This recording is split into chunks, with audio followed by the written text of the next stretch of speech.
صلی علی نبینا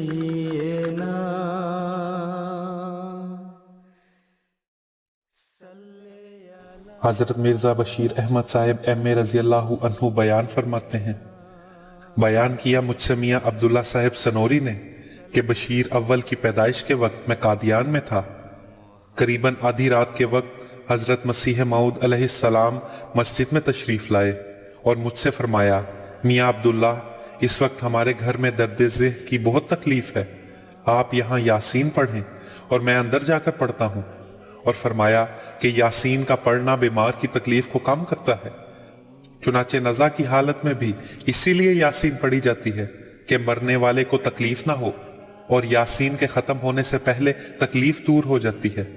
اس کے بعد حضور اندر تشریف لے گئے اور میں یاسین پڑھنے لگ گیا۔ تھوڑی دیر کے بعد جب میں نے ابھی یاسین ختم نہیں کی تھی، آپ مسکراتے ہوئے پھر مسجد میں تشریف لائے اور فرمایا، ہمارے گھر لڑکا پیدا ہوا ہے۔ اس کے بعد حضرت صاحب اندر تشریف لے گئے اور میں خوشی کے جوش میں مسجد کے اوپر چڑھ کر بلند آواز سے مبارکباد کہنے لگ گیا۔ اسلام اسلام